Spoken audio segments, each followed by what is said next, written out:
What is going on, YouTube? So coming back today with my next top 10, and today, in the spirit of the first week of baseball for 2016, I wanted to do my top 10 teams out of the gate for 2016. So I did my MLB preview and predictions, and I believe I did some sort of power rankings in that video, where I've done some sort of power rankings in the past on one of my MLB preview videos, but today I wanted to do it with the season started. It's probably been at least 2 months since I did some sort of power rankings. So let's go and get started at number 10. So I got the Cincinnati Reds. They're 3-0 right now after a sweep of the Philadelphia Phillies.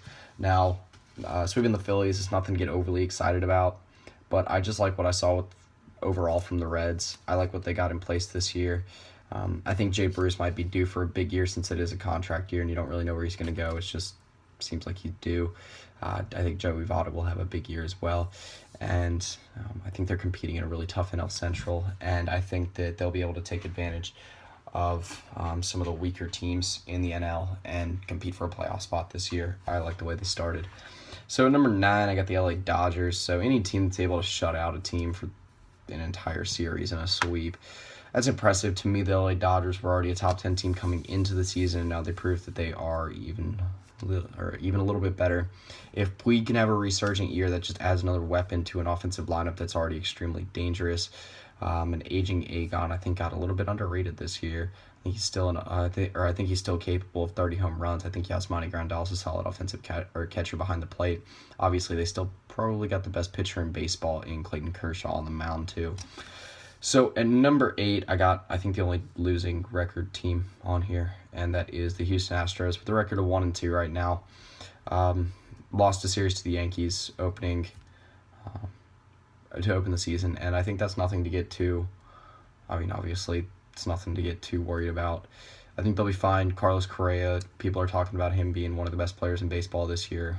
I could agree. I think he'll break out as the pretty much as the sole best player at the shortstop position. A lot of people already consider him to be that. And I like pretty much what they got everywhere else on the field. Carlos Gomez, see if he can have a resurgent year. George Springer, if he's fully healthy, obviously that's going to help. Dallas Keuchel will probably have another huge year, the reigning AL Cy Young winner. You're looking all over the place. Jose Altuve, again, another all-star, another top 15 player in this league.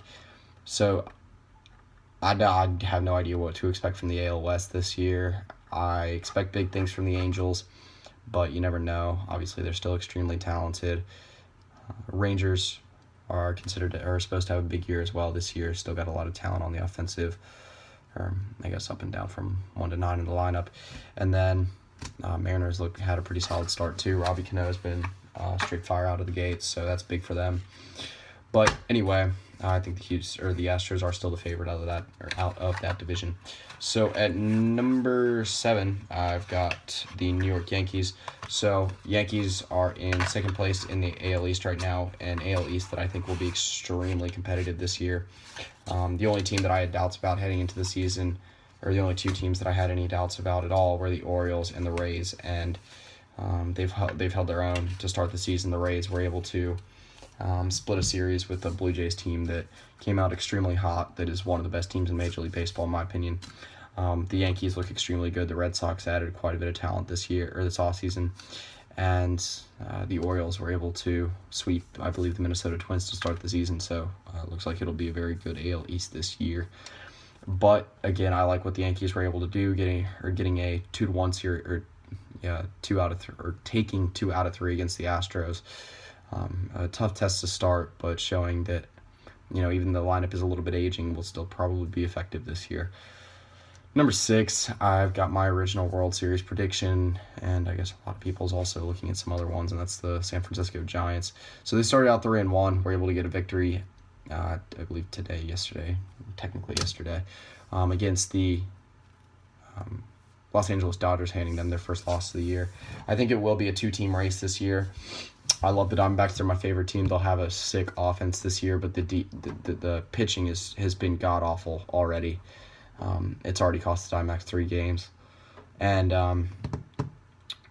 The Giants, everything looks like it'll be in place this year for a big run for them. Joe Panic, I had him as one of my sleepers this year, and I think he'll be just that. He's been pretty big so far, and Buster Posey's been good.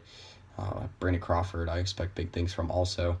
Madison Bumgarner looks like I believe he had kind of a rough spring, so I think that was just kind of fluky.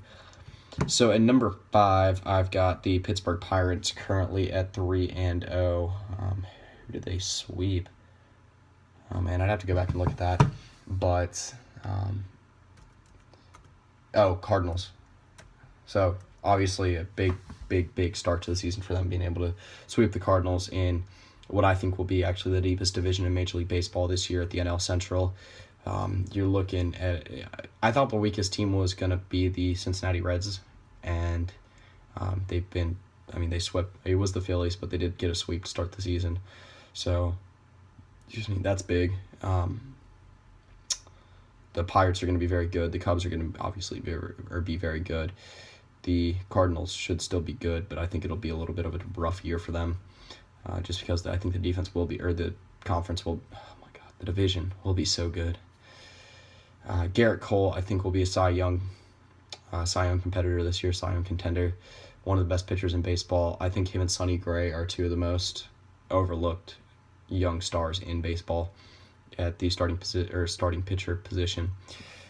See what happens with the Pirates this year. Like I said, it's going to be a very, very crowded NL Central. I think they will end up being a wild card team, kind of like they've made for themselves the last couple of years. So in number 4, I got the New York Mets. So they started out with a 1-1 series split against the Kansas City Royals, rematch of the World Series to start the season. Now, they do bring back maybe one of the deepest rotations in baseball, just because they lose one game and are at 500 after 2 games out of 162. I'm not going to drop them anywhere in my power rankings. I still think they're one of the top 5 teams in baseball right now. So number 3, you got the Toronto Blue Jays, and Marcus Stroman I had big hopes for coming into the year, and his first game against the Rays just kind of proved that. I think that the team's just stacked this year. Josh Donaldson is injured right now, but that just adds guys like Troy Tulowitzki, Edwin Encarnacion, Jose Bautista to step up even more. And they did get a 2-2 series split with the Rays, but that's our Rays team that's extremely tough to sweep just because of the quality of the pitching. They were able to get the best of Chris Archer. Again, not an easy thing to do. He was an AL Cy Young contender last year. And once Donaldson comes back, they will be even more dangerous. So at number 2, I got the Kansas City Royals. Now I'm just kind of going to repeat what I said about the Mets, 1-1 series split. Just because you lose one game, I'm not going to drop you anywhere in the rankings. People are talking about the Royals being like an 80-game winner this year after making it to the World Series 2 straight years, and I'm just not going to buy into that. People are underrating the hell out of Mike Moustakas this year. Same thing with Eric Hosmer. Same thing with Salvador Perez. And if your Dono Ventura is able to step up this year, then I think the Royals are going to be the most dangerous team in baseball again. They've been there. They've done it. I think they're hungry to get back there again. I think the doubt that people put on them this year is unfair, and they're going to try to prove people wrong, which makes them even more dangerous. So at number 1, I've got the Chicago Cubs, who just put the whooping on my Diamondbacks tonight. They've outscored teams. What is it? I believe outscored the Angels 15-1, and then Diamondbacks 14-6. So they've outscored teams 29-7 so far this year. Offense is there plus more. Kyle Schwarber did go down with injury tonight. See what happens with that, but I think they'll be fine. Chris Bryant's been big to start the year. Addison Russell is big for them. That's huge for them since he's been big so far this year. I'm not exactly sure with every single player. I think Jorge Soler will have a big year also, but and the rotation was the top end of the rotation, Arrieta, Lester, were both very solid against the Angels. Lackey didn't have a great outing against the Diamondbacks, but that's a tough team to play and a tough place to play. And they were able to get it done, at least tonight. Starting out 3-0. It looks like they're the World Series favorite coming into the season. Looks every bit the part so far. So that does it for my top 10 teams heading into the 2016 MLB season, with about 3 to 4 games out of the way for most teams already. I'm actually I'm actually pretty excited for this baseball season. I haven't felt this way about a baseball season in a little while. I'm excited for that. A lot of people get excited about opening day and then kind of forget after that. And I wasn't very. I mean, I was excited about opening days as I was in years past. Like, I'm not that person that gets overly excited on opening day and then doesn't follow it for the rest of the year. Normally, however excited I am on opening day, that kind of follows through. But I'm feeling like this year could be a year that I guess I get into it a little bit more. It's not to say that I'm a non-baseball fan, a minor baseball fan, I guess. For me, baseball is always, I've been a little bit more of a fan of prospecting, following some of the bigger young names in baseball compared to just following the seasons as they go along. I've kind of split it 50-50 between minors and majors.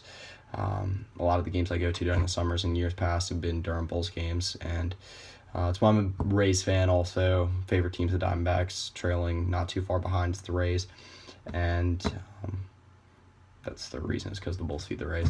And I've been huge on prospecting really since I was like 9 or 10 years old.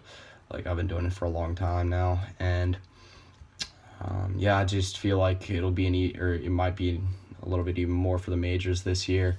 I don't know if it was just the hype from the Diamondbacks or the fact that the Rays actually split a series with the Blue Jays, but both of them have got me excited and hopeful that one of my two teams is able to actually do something this year. It was a nice little stretch from 2008 to 2013 with the Rays while Joe Madden was there, but the Diamondbacks have endured some painful times since 2007. They've been good over the last decade and a half. I mean, obviously bringing home a World Series is nothing to scoff at, and overall they've actually had a winning record over that time. But the fact of the NL West always having one major contender every single year, it seems like that division's never weak. Whether it's been the Giants, the Diamondbacks, or even the Rockies at times, obviously the Dodgers being up there also, it seems like they've always had a big contender. So,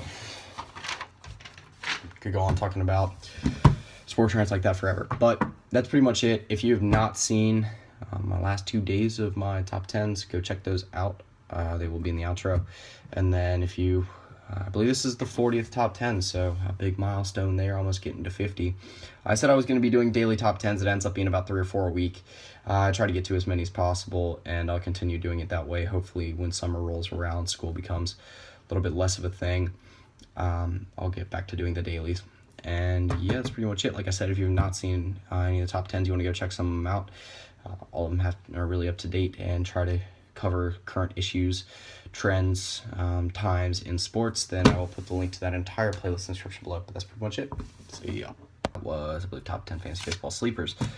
So today I wanted to continue my theme of the NFL draft and do the top 10 best players in the NFL draft. So I've already done my NFL draft big board rankings, and obviously that goes into a lot more detail about my rankings, but that was before the combine, that was before